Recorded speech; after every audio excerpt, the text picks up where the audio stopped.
સાથે આપણે જે સમાજની વાત કરી છે, જે સમાજમાંથી આવીએ છીએ, આ ખુમારી વાળો સમાજ, ખુમારીની સાથે છાત્રત્વ એક એવું બીજા માટે ખપી જવું એ આપણો સ્વભાવ છે.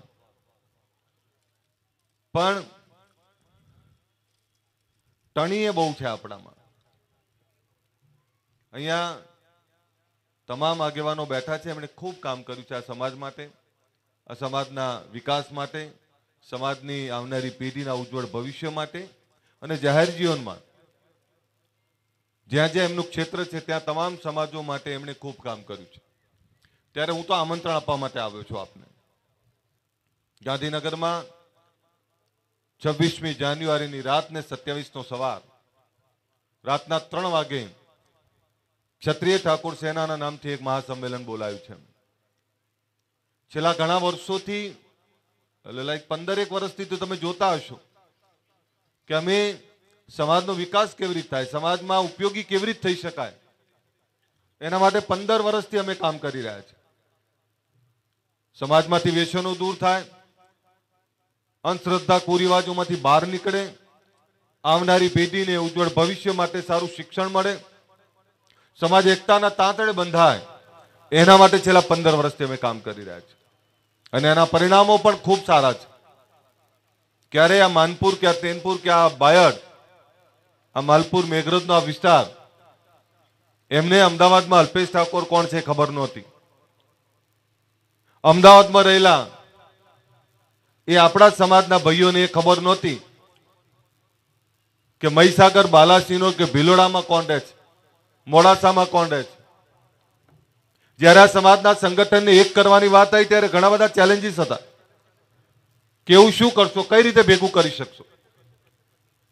ત્યારે આપને કહું કે ઉત્તર ગુજરાત, મધ્ય ગુજરાત, દક્ષિણ ગુજરાત ને સૌરાષ્ટ્ર સુધી આ સમાજના 9200 થી વધારે ગામડાઓમાં એકતા કરી છે અને 9200 થી વધારે ગામડાઓમાં ગામડે ગામડે ફર્યા છે. સમાજના પ્રશ્નો જાણ્યા છે, સમાજની શું તકલીફો છે એ પણ જાણી છે. ત્યારે પહેલું એવું લાગ્યું કે આ સમાજમાં વ્યસનો દૂર થઈ જાય તો 50% તકલીફો એમની જતી રહે. એટલે અમે વ્યસન મુક્તિ માટે કામ કર્યું. બીજી એ વાત એવી આવી કે આ સમાજમાં શિક્ષણ ખૂબ ઓછું છે. શિક્ષણ વધે તો સમાજ બીજા સમાજો સાથે કદમથી કદમ મિલાઈને આગળ વધી શકે. અમે વિચારધારા મૂકવાનું કામ કર્યું છે. કોઈ એવું કહે કે તમે શું આપ્યું, તો અમે વિચારધારા મૂકી. એક એવો સમાજ જે ગોળ નિંદ્રામાં હતો, એક એવો સમાજ જે વ્યસનો અને અંધશ્રદ્ધા અને કુરિવાજોમાં ડૂબેલો હતો, એક એવો સમાજ કે ભાઈઓની ચિંતા નહોતા કરતા, સમાજમાં એકબીજાની ચિંતા ના કરે એવો માહોલ અમે જોયો હતો.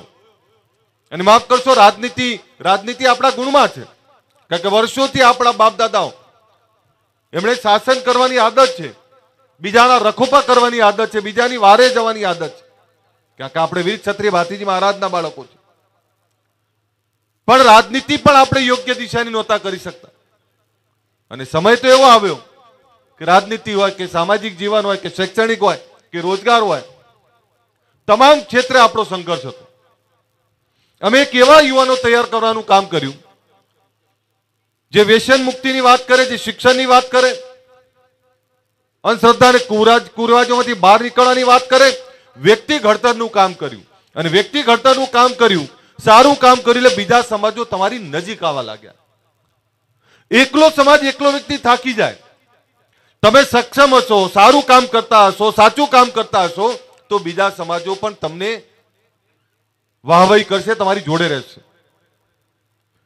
પણ આ સમાજનો સર્વાંગી વિકાસ થાય, સમાજ તમામ ક્ષેત્રે આગળ આવે, એના માટેના અથાગ પ્રયત્નો કરી રહ્યા છે.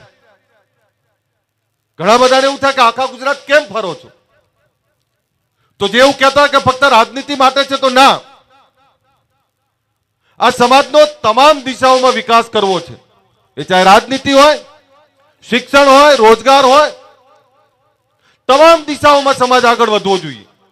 અને એના માટેના પ્રયત્નોને મથી રહ્યા છીએ અમે. અને ગુજરાત ક્ષત્રિય ઠાકોર સેના એક વિચારધારા છે.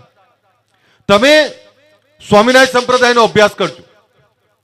સ્વામિનારાયણ સંપ્રદાયમાં આહારના વિકાર અને વ્યસન મુક્તિની જ વાત કરે છે. તામસી ખોરાકથી દૂર રહેવાની વાત કરે છે. એ લસણ ડુંગળીની એ ના પાડે છે એ લોકો.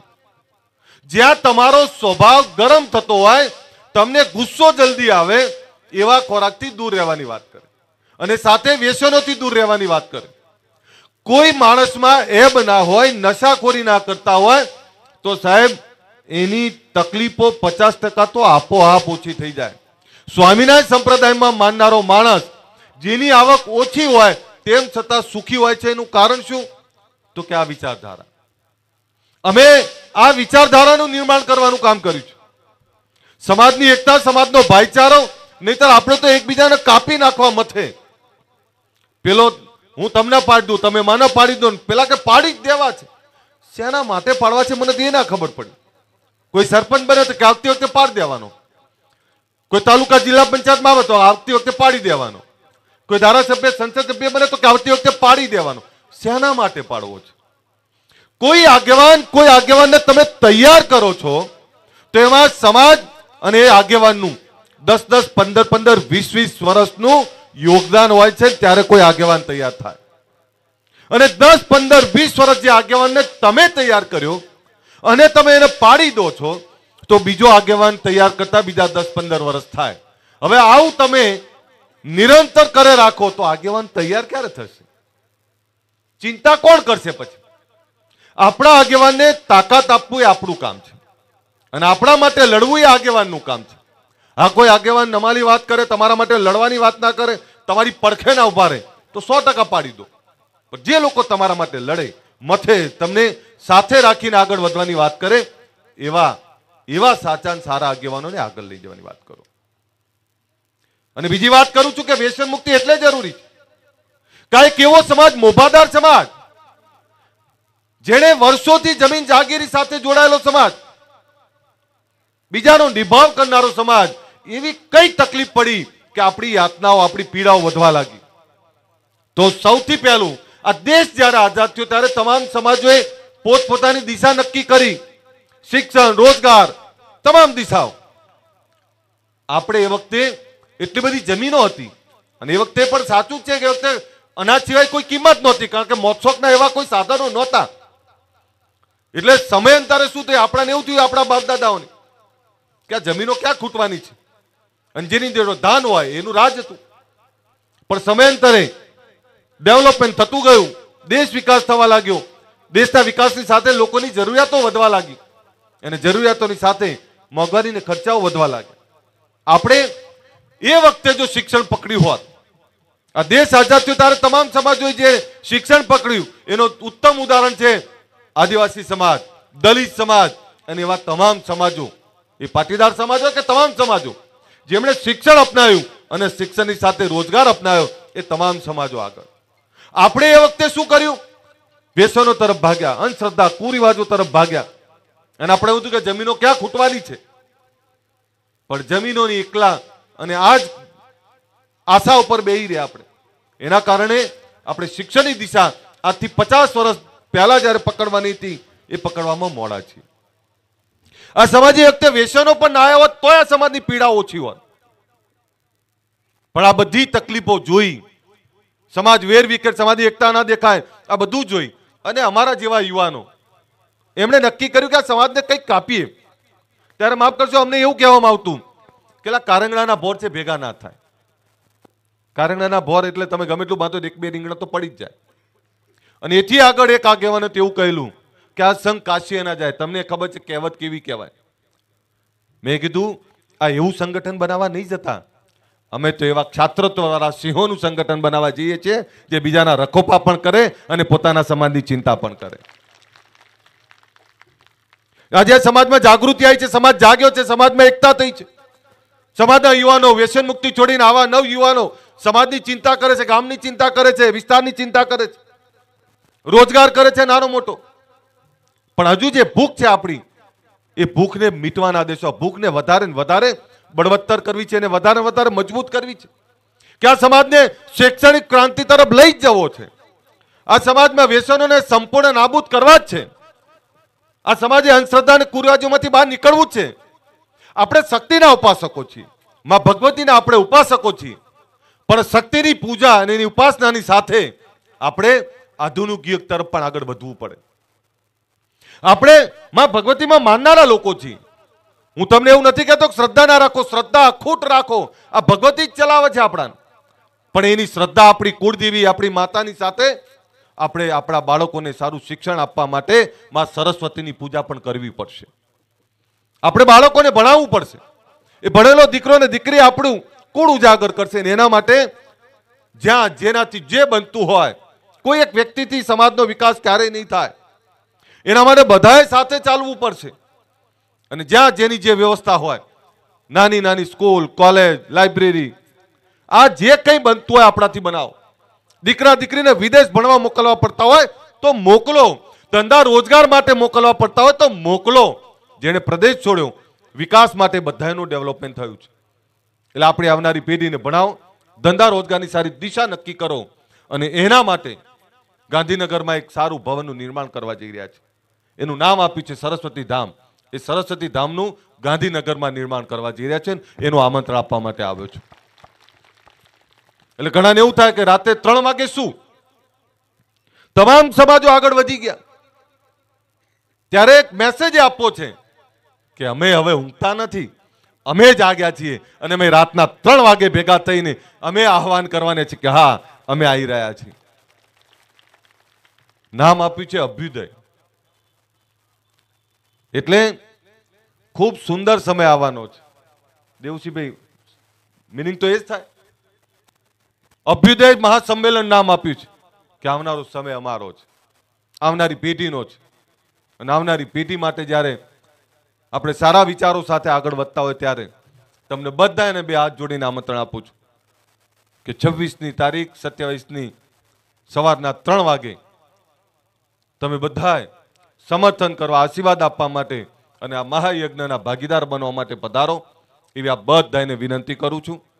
આ સમાજે અમને ખૂબ નામ આપ્યું છે, આ સમાજે પ્રેમ પણ ખૂબ આપ્યો છે. ત્યારે જીવતા જીવતીનું ઋણ અદા કરવા માટેનો અમારો આ પ્રયત્ન છે. આપણે કાલ જતા રહીશું, પણ આવનારી પેઢી માટે કયું ભવિષ્ય, શું મૂકીને જઈએ છીએ, આપણા બાળકો એ યાદ કરશે. ત્યારે આ બધાને વિનંતી કે 3 વાગે 26મી અને 27ની સવારે આપ બધા પધારો. આવશો ને બધા?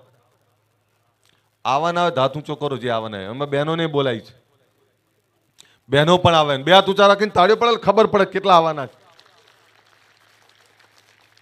ભાઈ ખાલી ખાલી ના કહેતા હો, એકલા ના પડીએ ત્યાં. અમે એકલા રાહ ના જોઈએ. બીજું, હમણાં હું જોઈ રહ્યો હતો કે જ્યારે જ્યારે સમાજનું કોઈ સંમેલન થાય, કેટલાક લોકો એને રાજનીતિ સાથે જોડે છે, રાજનીતિક મેસેજો છોડે છે. જાણ કે કોઈની રાજનીતિ લૂંટાઈ જવાની હોય ને એવી વાતો કરે છે. આમાં બધા આવી ગયા, તમામ પાર્ટીઓ. પણ તમે નવી પેઢીને તૈયાર નહીં કરો, જે પેઢી તૈયાર થઈ છે એને મજબૂત નહીં કરો તો થાકી જશો. આવનારી 2-3 પેઢીને તૈયાર કરો કે અમારા પછી કોણ, પણ આપણા મારે તૈયાર કરવા પડે. તો બીજા આ ગુજરાત ક્ષત્રિય ઠાકોર સેના આવ્યા પછી કેટલા યુવાનો તૈયાર કર્યા છે, હજારો યુવાનો તૈયાર કર્યા છે અને તમામ ક્ષેત્રમાં નેતૃત્વ કરે છે. પણ જે લોકો સામાજિક મેળાવડા, દરેક સમાજના સામાજિક મેળાવડા થાય છે. અત્યારે દેવસિંહભાઈએ પાટીદાર સમાજના સંમેલનમાં જવાનું છે. એમ દરેક સમાજના મેળાવડા થતા હોય છે. કોઈ રાજનીતિની ચર્ચા તો કરતું નહીં, તો આપણે ભેગા થઈએ ત્યારે જ કેમ રાજનીતિની વાત કરે છે? એટલે એમાંથી બહાર નીકળો, સમાજની સારી વાત પકડો, સમાજને સારી દિશા તરફ આગળ વધવાનું કામ કરો. જે લોકો સારું કામ કરે છે, એ એક વ્યક્તિની સેવા કરે છે કે 1000 વ્યક્તિની સેવા કરે છે કે લાખો વ્યક્તિની સેવા કરે છે, જે કોઈ સારું કરે છે એને અભિનંદન આપો, એને મદદરૂપ થાવ, બાકી કોઈને નડતરરૂપ ના થાવ. આ બધા આટલી મોટી સંખ્યામાં જોડાયા છો, આ બધાનો ફરીથી આભાર. મારે અમદાવાદ ગાંધીનગર પહોંચવાનું છે અને એટલે મોડું થાય છે, એટલે હું ધવલસિંહભાઈની મંજૂરી લઈને નીકળું છું. પણ આ બધાને ફરીથી વિનંતી, તમારા કુટુંબ કબીલા માટે પ્રેમ કરતા હોય ને, માફ કરશો, દારૂ ના પીતા, માફ કરશો.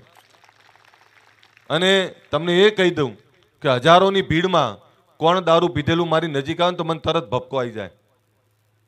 એટલે જે કોઈ અહીં બેઠા હોય કોઈ કદાચ, તો ઘરે જઈને છોડ દેજો. તમારા બૈરા છોકરાઓ માટે, પત્ની, કુટુંબ કબીલા માટે પ્રેમ કરતા હોય અને બાળકોને પ્રેમ કરતા હોય ને, તો ક્યારે નશો ના કરતા. અને આપણી ઘરમાં રહેલી, આપણે શક્તિના ઉપાસકો છીએ, ત્યારે આપણા ઘરમાં રહેલી આપણી સ્ત્રી એ માના રૂપમાં છે. દીકરીના રૂપમાં છે, પત્નીના રૂપમાં છે કે બહેનના રૂપમાં છે, એને સન્માન આપો અને સન્માનની સાથે એના દરેક નિર્ણયોમાં સહભાગી કરો. આ બધા આ જ રીતે સમાજની સેવા કરતા રહેશો એ જ વિનંતી સાથે મારી વાત પૂરી કરું. અસ્તુ. જય હિન્દ, જય જય ગરવી ગુજરાત.